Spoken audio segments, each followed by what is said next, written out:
नमस्कार, आप देख रहे हैं जनता मांगे जवाब। मैं हूं आपके साथ राघवेंद्र ओझा। आज बात सिर्फ मतदाता सूची की नहीं है, आज बात है नियत की, नजरिए की और नियंत्रण की भी।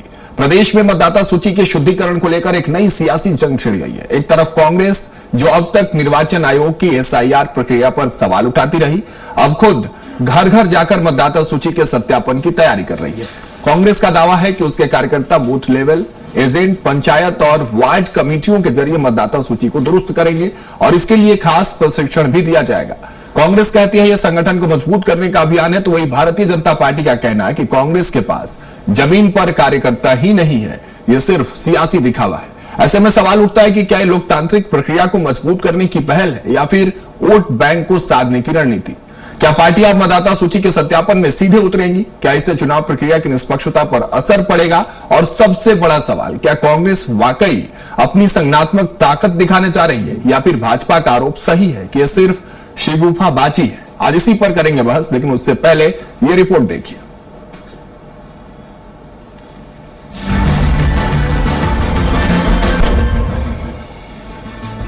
प्रदेश में मतदाता सूची के शुद्धिकरण के लिए कांग्रेस अब घर घर जाकर सत्यापन अभियान शुरू करने जा रही है। बीते दिनों निर्वाचन आयोग की एसआईआर प्रक्रिया पर लगातार सवाल उठाती रही पार्टी अब अपने कार्यकर्ताओं को बूथ लेवल एजेंट, पंचायत और वार्ड कमेटियों के माध्यम से मतदाता सूची का सत्यापन कराने के लिए प्रशिक्षित करेगी।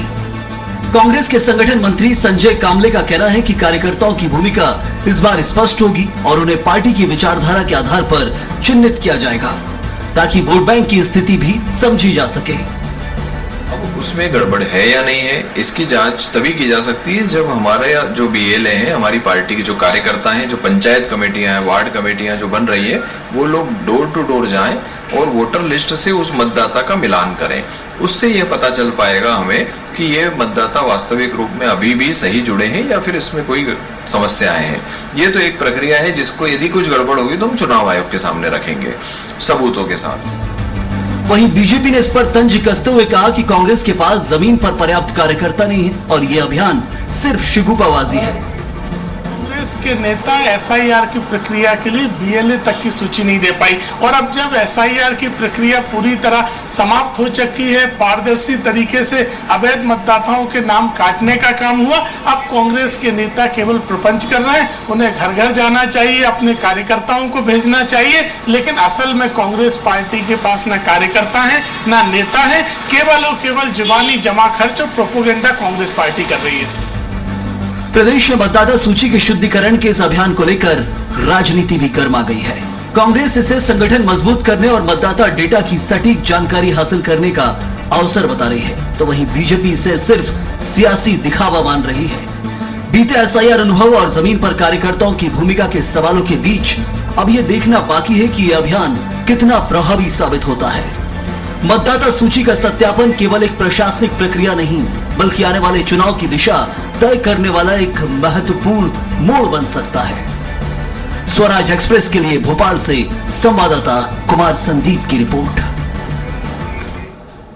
तो चलिए इस मुद्दे पर चर्चा करने के लिए सारे खास मेहमान हमारे साथ जुड़ चुके हैं। उनका परिचय करा देता हूं। सचिन सक्सेना जी, भारतीय जनता पार्टी के प्रवक्ता हमारे साथ जुड़े हैं। ललित सेन, कांग्रेस प्रवक्ता हमारे साथ जुड़े हैं और डॉक्टर भूपेंद्र सुलेरे जी, वरिष्ठ पत्रकार हैं, हमारे साथ जुड़े हैं। आप तीनों का बहुत बहुत स्वागत है। ललित जी, शुरुआत आपसे कर लेता हूं। ये अचानक ऐसा फैसला आप लोगों ने ले लिया, कोई डर घर कर रहा है क्या भीतर? भारतीय जनता पार्टी के लोग इसे सिर्फ शगुफाबाजी कह रहे हैं, कोई नैरेटिव सेट करने की कोशिश है क्या चुनाव से पहले? ललित जी। धन्यवाद, आपने जो है इस अहम मुद्दे पर आपने चर्चा रखी है जी। और अच्छा, एक बहुत ही महत्वपूर्ण मुद्दा है राजनीतिक जीवन के लिए, इसलिए आपका हृदय से धन्यवाद। पहली बात यह है कि कोई हमारा ये नया काम नहीं है। मैं स्वयं पिछले 2023 में भी हमने बीएलए और मतदाता सूची पे काम किया था और वेरिफिकेशन का एक प्रोसेस है और वो हमारी एक सतत प्रक्रिया है, उसके माध्यम से हम ये काम कर रहे हैं। इसमें कहीं कोई नया काम नहीं है, ना हम कोई डरे हुए हैं, ना हमारा कोई सगुफा है। जो डरे हुए हैं वो एसआईआर में आपने देख ही लिया कि किस प्रकार से परेशान हो रहे थे, कितने लाखों वोटों की क्या स्थितियां रही। हम बिल्कुल मतदाता सूची पर काम करने के लिए फोकस्ड हैं। हमारे बीएलएस हमारे बने हुए हैं, हमारे बीएलएस के साथ साथ हमारी पंचायत कमेटियां संगठन सृजन के माध्यम से बन रही हैं, जिला अध्यक्ष बने, ब्लॉक अध्यक्ष, पंचायत वार्ड कमेटी बन रही है और हमारा लक्ष्य है कि हम शुद्ध मतदाता सूची जो है, इन्होंने जितनी गड़बड़ करने की कोशिश की, मैं पिछली बार भी आपके यहाँ या शायद दूसरे चैनलों में डिबेट में गया था कि एक विशेष वर्ग के लिए इन्होंने उसमें प्रोपोगंडा करते हुए उसके नाम काटने के लिए फॉर्म भरे, प्रिंटेड फॉर्म, ऐसे बहुत सारे काम हुए। अभी हमारे यहाँ दिग्विजय सिंह जी और मनोज शुक्ला जी नरेला में गए थे, उन्होंने प्रूव किया, निर्वाचन में आके वो लोगों को दिया, इनको डरा धमका के फिर कल उनको जबरदस्ती किया कि एक 20 बाई 30 के मकान में 40 और 48 नाम है, जहाँ की बैठ भी नहीं सकते हैं। तो हम बिल्कुल निश्चिंत हैं और हम फोकस्ड हैं मतदाता सूची पे। मैं खुद इसका इंचार्ज हूँ स्टेट का। अच्छा। और मैं खुद काम देख रहा हूँ, कहीं कोई कोताही नहीं है। क्या प्रोसेस रहेगा, तो जरा प्रोसेस भी समझा दीजिए, क्योंकि इलेक्शन कमीशन ऑफ इंडिया पर भरोसा नहीं, इसलिए आप लोग पर्सनल एक अपना जो है SIR करने के लिए ग्राउंड पर उतरे हुए हैं, वेरिफिकेशन करने के लिए। क्या प्रक्रिया रहेगी और किस तरह से आप जरा सा ललित जी समझाइए कि तय कैसे करेंगे कि कौन से संदिग्ध वोटर हैं, कौन से एलिजिबल वोटर हैं, इस प्रोसेस में कैसे आगे बढ़ेंगे आप? भारत की एक विशेष महत्वपूर्ण संस्था है इलेक्शन कमीशन, और पहले से पूर्ण रूप से इस पर विश्वास होता था। जब इसका निर्माण, जब इसको नियुक्त करते थे चीफ इलेक्शन कमीशन को, तो उसमें एक चीफ जस्टिस होते थे, एक LOP होता था, लीडर ऑफ अपोजिशन होता था, और प्रधानमंत्री होते थे। अभी वर्तमान में एक कैबिनेट मिनिस्टर होता है और एक PM होते हैं और चीफ जस्टिस होता है। LOP को हटा दिया, विपक्ष जब नहीं रहेगा, लोकतंत्र में जब चुनाव हम विपक्ष से लड़ते हैं और उसका व्यक्ति चीफ इलेक्शन कमीशन की नियुक्ति में नहीं रहेगा, उसको हटा दिया जाएगा। ये पहली बार हुआ इतिहास में जब से इलेक्शन कमीशन बना, तो शंका तो जाहिर होगी, इसमें कोई दो राय नहीं है। प्रोसेस में आपको बता दूं कि हम मतदाता सूची जैसे ही अभी फाइनल प्रकाशन हुआ था SIR के बाद, उसके बाद हमने मतदाता सूची जिले में हमको निर्वाचन आयोग ने दी है, जिला अध्यक्ष को मिली, प्रदेश में मिली, हमको सॉफ्ट कॉपी और हार्ड कॉपी दोनों उस फॉर्म में मिली हुई है। उसको लेकर हम हमारे BLS जो है, हमारी पंचायत कमेटी के लोग हैं, उनको मतदाता सूची दे रहे हैं और उन पर कुछ हमने टिप्स दिए हैं, जैसे उस पर मार्किंग करना है। मार्किंग करने के साथ साथ हम अपना जो प्रोसेस है, जातिगत जनगणना, मतदाता की उसकी जो रुचिज हैं, उसके रुझान है, ये सब चीजें हमने पॉइंट्स दिए हैं, 18-20 पॉइंट्स है। उस पर वो घर डोर टू डोर हमारी टीम जाएगी, उस मतदाता से बात करेगी। अगर इसमें कोई फेक मतदाता पकड़ाएगा तो हम उसकी भी शिकायत करेंगे, वो नहीं तो हमको मतदाता सूची शुद्ध हो, इसके पक्ष में कांग्रेस हमेशा संविधान के साथ है और संविधान में एक अधिकार दिया है वोट का भारतीय नागरिक को, उसके हक की लड़ाई लड़ती रहेगी कांग्रेस। इसमें कहीं भी कोई भी कोताही मन में विस्मय नहीं है हमारे मन में। चलिए ठीक है। सचिन जी, अशुद्धता है वाकई क्या जो फाइनल SIR लिस्ट जो सामने आई उसमें कोई अशुद्धता है, किसी तरह की ऐसी ट्रांसपेरेंसी वाली बात नहीं है जो बात ललित जी अभी कह रहे हैं, और इसलिए वो अपना पर्सनल वेरिफिकेशन कांग्रेस करने के लिए ग्राउंड पर उतरने वाली है। इस सत्यापन को ना वो शगुफेबाजी कह रहे हैं, ना कोई डर कह रहे हैं, ये एक ट्रांसपेरेंट वर्क अपना बता रहे हैं। लेकिन इससे भारतीय जनता पार्टी को कोई परेशानी? रघुवीर जी, सर्वप्रथम आपको और आपके माध्यम से आपके सभी दर्शकों को मेरा बहुत नमस्कार। नमस्कार। मेरे को पैनलिस्ट ललित जी को और भूपेन जी को मेरा बहुत बहुत प्रणाम। देखिए राघवेंद्र भाई, हमें कहीं कोई समस्या नहीं है। जो भी समस्या का सामना करना पड़ रहा है कांग्रेस को करना पड़ रहा है, क्योंकि ये लोग किसी भी मान्य संस्था पे, किसी भी संवैधानिक संस्था पर विश्वास नहीं करते, उसका मखौल उड़ाते हैं, लोकतंत्र को कमजोर करने के लिए कहीं ना कहीं बार बार उस पर प्रश्न चिन्ह लगाते हैं। सिर्फ इसलिए प्रश्न चिन्ह लगाया जाता है कि किसी न किसी बहाने उनके माध्यम से अराजकता फैला सके और ये सत्ता प्राप्ति का प्रयास कर सके, क्योंकि ये बहुत अच्छे से जानते हैं कि लोकतांत्रिक प्रक्रिया से ये भारतीय जनता पार्टी को कभी नहीं हरा पाएंगे। इसलिए इस प्रकार के प्रयास सतत रूप से लोग करते हैं। अभी आपने इन्होंने खुद स्वीकार करा इस बात को कि SIR की जो प्रक्रिया चल रही थी, आपके पैकेज में भी अभी मैंने देखा, उस समय भी इनके BLA बाहर नहीं आए, उस समय भी BLO की सूची ये नहीं सौंप पाए। अब आज इनके BLA कैसे निकलेंगे, क्या करेंगे? इनके पास इतने कितने कार्यकर्ता प्रशिक्षित करेंगे ना ललित जी और इनकी पार्टी प्रशिक्षित करेगी, टीचिंग करेगी, उनको गाइड करेगी किस तरह से काम करना है। अब निकलेंगे बाहर। आता हूं सेन साहब आपके पास। राघवेंद्र जी, क्या है कि इनको मतदाताओं के घर घर जाने से पहले अपने कार्यकर्ताओं के घर घर जाना चाहिए, क्योंकि कार्यकर्ता तो एकत्रित करें, उनको तो निकाले। अच्छा, इनको ये भी स्पष्ट करना चाहिए, अभी उन्होंने बताया कि वो इंचार्ज है, तो उनको ये भी स्पष्ट करना चाहिए कि कार्यकर्ता भेजेंगे कि घोड़े भेजेंगे। क्योंकि माननीय राहुल गांधी तो वो शादी के घोड़े और लंगड़े घोड़े और रेस के घोड़े, अब वो कौन से घोड़े जा जाके मतदाता सूची का परीक्षण करेंगे वो समझ में आएगा। इन्होंने वास्तव में जहां आवश्यकता थी, जब आवश्यकता थी उस टाइम पे सिर्फ और सिर्फ हंगामा करा, प्रश्न चिन्ह लगा उस व्यवस्था पे जो लोकतांत्रिक व्यवस्था थी, और आज ये सिर्फ ढकोसला कर रहे हैं। कहीं ना कहीं लोगों का विश्वास उस पर से उठ सके उस दिशा में प्रयास कर रहे हैं, लेकिन वास्तव में इनके कार्यकर्ता इनके पास नहीं है। इनसे पूछना चाहिए ललित जी किसको भेजेंगे? ललित जी कौन जा रहा है डोर टू डोर? और मैं आपको बता कि SIR में भी हम उपलब्ध थे।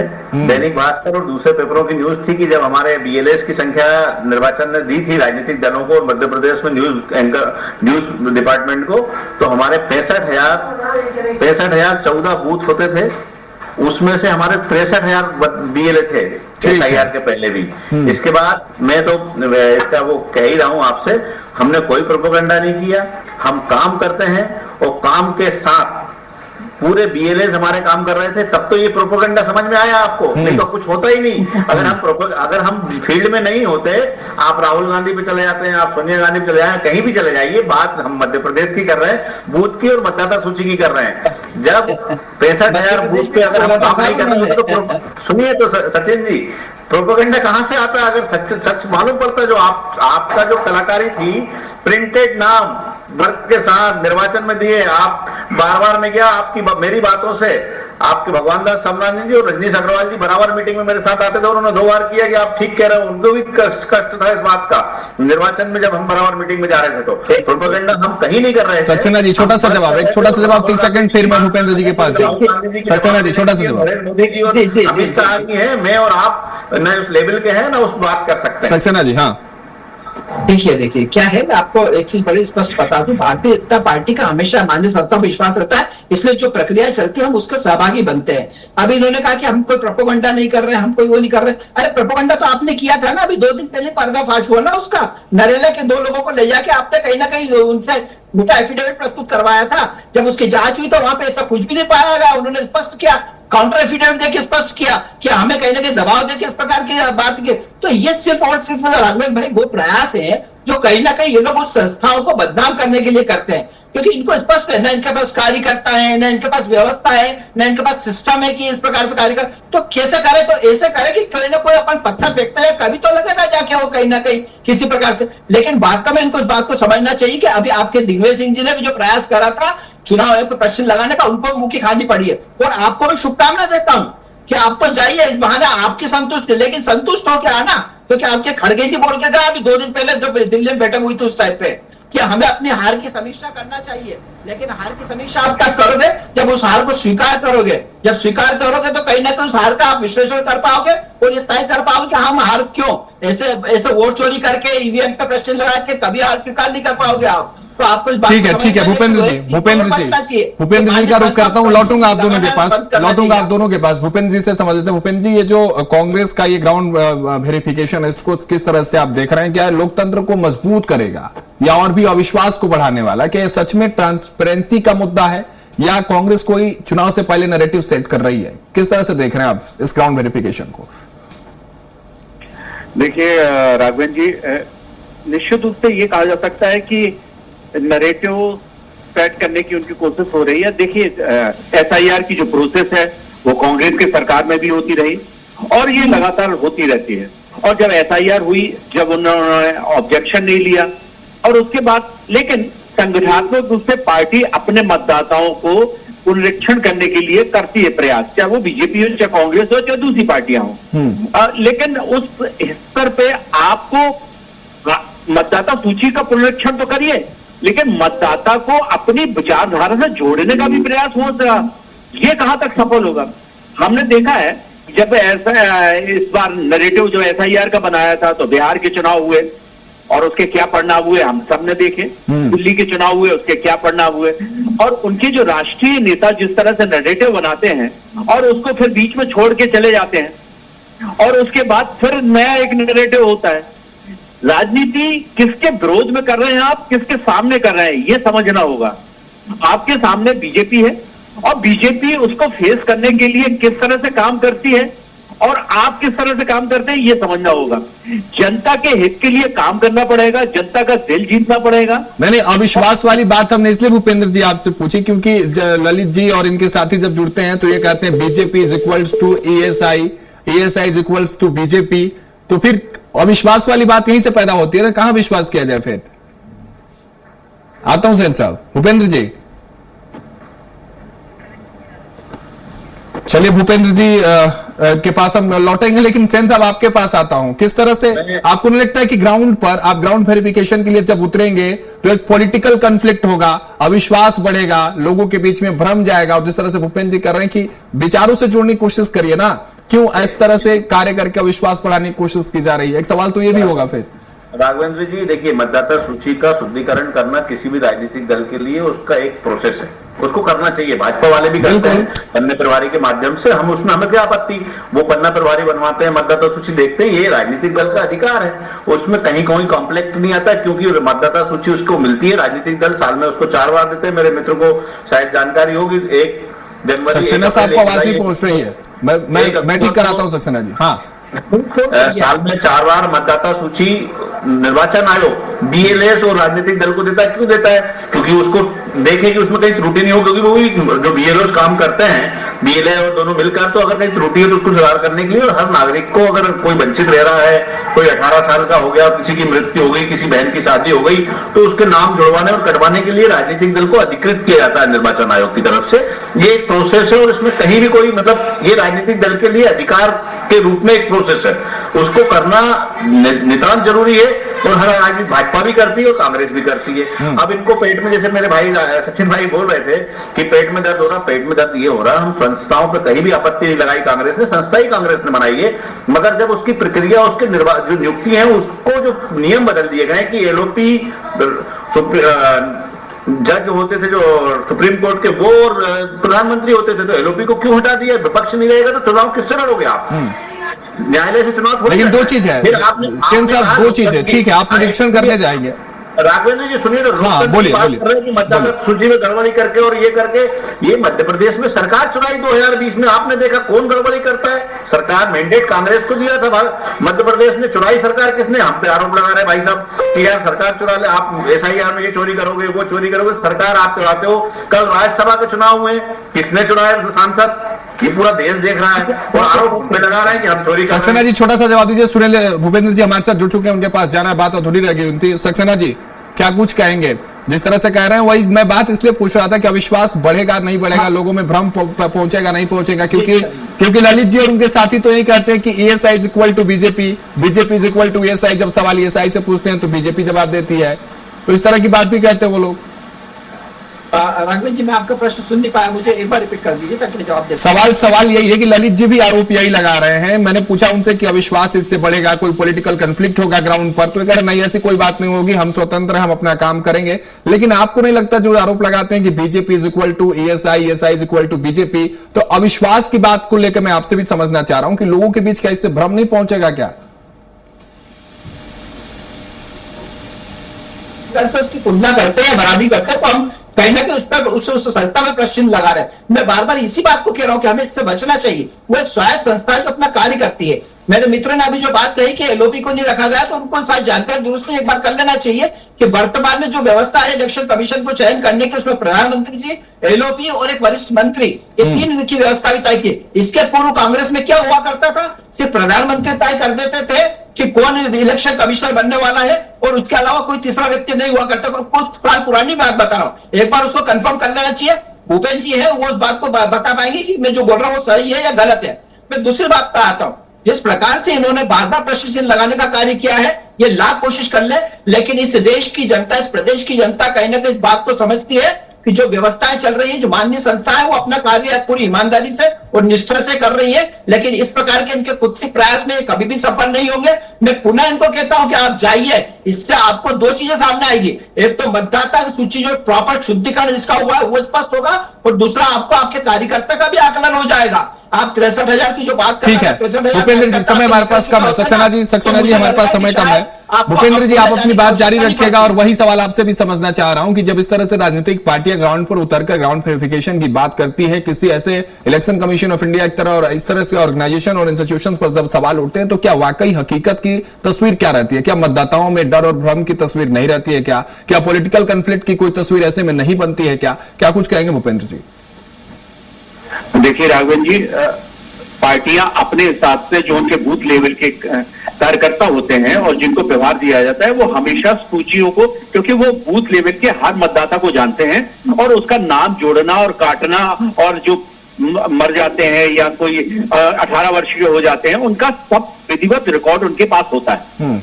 और ये चाहे बीजेपी हो चाहे कांग्रेस हो, अपने स्तर पे हमेशा हर पार्टी करती है, इसमें कहीं दो मत नहीं है। और वो जिन लोगों के नाम कट जाते हैं और जब भी इस तरह की प्रक्रिया होती है, नए नाम जोड़े जाते हैं, तो चुनाव जो वहां पे कलेक्टेड में कलेक्टर जो जिला निर्वाचन अधिकारी होता है, उसके अंदर उप निर्वाचन अधिकारी उनके जो मान्यता प्राप्त पार्टियां होती हैं उनके प्रतिनिधियों को पुनरीक्षण प्रकाशन से पूर्व उनको बुलाती है, आपत्तियां दर्ज होती है, उसके बाद निर्वाचन आयोग उनको जारी करता है। ये प्रक्रिया है।